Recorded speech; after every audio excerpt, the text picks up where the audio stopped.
Okay, story time. How Maui found the secret of fire.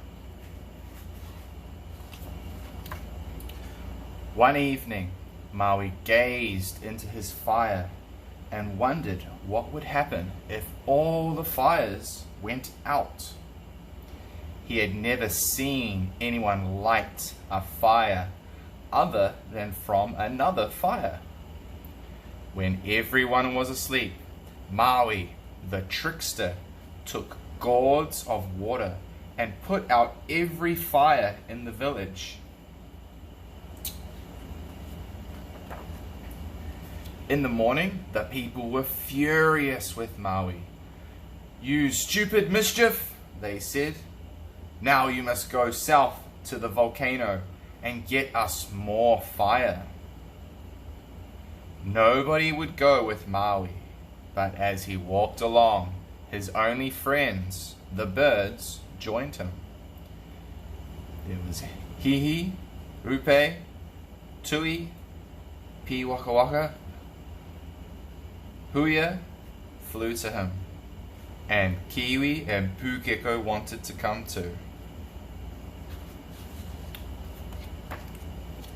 It was many miles to the volcano, and the land there was dry and bare.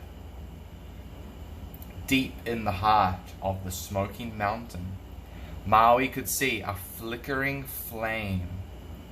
He told his friends the birds to wait for him, and he went in alone.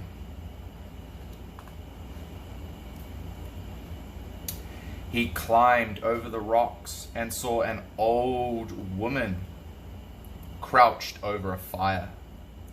"She must be my aunt, Mahuika, the goddess of fire," thought Maui. "Auntie," he cried, "all of our fires have gone out. Can I have some of yours?" Ooh, what's she going to say? Mahuika raised her gnarled hands. At the tip of each finger burned a flame.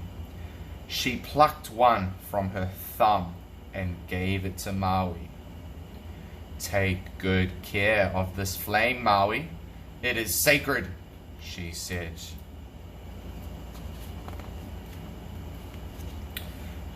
Maui cupped the flame in his hands, but it did not burn him. "I have some magic fire," he told the birds, "but I still don't know how it is made. I will go back." He dropped the flame into the stream, where it hissed and disappeared. Then he returned to Mahuika. "Auntie, my flame went out," said Maui. "May I have another?" "Take more care of this one," said Mahuika. "These flames are precious."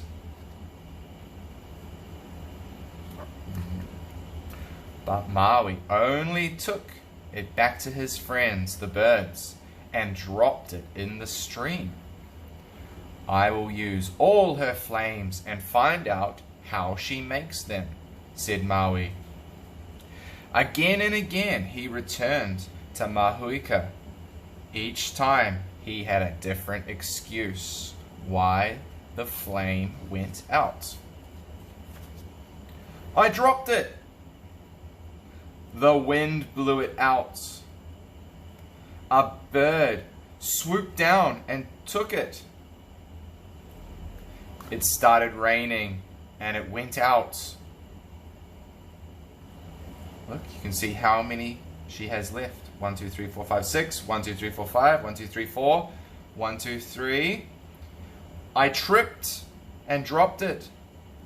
An eel took it as I crossed the stream." The last one. "A taniwha stood on it." Ooh, a monster, a water monster stood on it. By the time Mahuika was down to her last flame, she was very angry. "No more, Maui," she cried. Maui tried to snatch the last flame from her. Mahuika stamped her foot and the flames roared up. Ooh, she's very angry. Maui fled as fast as his legs could carry him. He ran away. Mahuika erupted into flames. Maui chanted magic to himself and turned himself into a kahu, a hawk. As Mahuika flung her last flame into the branches of the kaikumako tree. See the last flame there? She threw it into the tree. Much later, when the flames had died down, Maui returned to climb the kaikumako tree. He snapped off several of the branches, tucked them into his belt, and took them to his home in the north.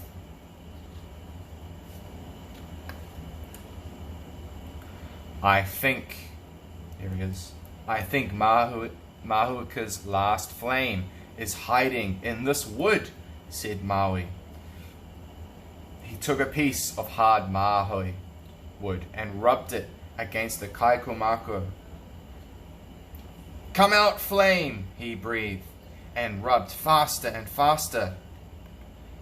First came a wisp of white smoke, and as Maui rubbed and blew, a flame burst forth. Oh, so he's made the flame come out of the wood. And they never had to worry about the fire going out again. The end.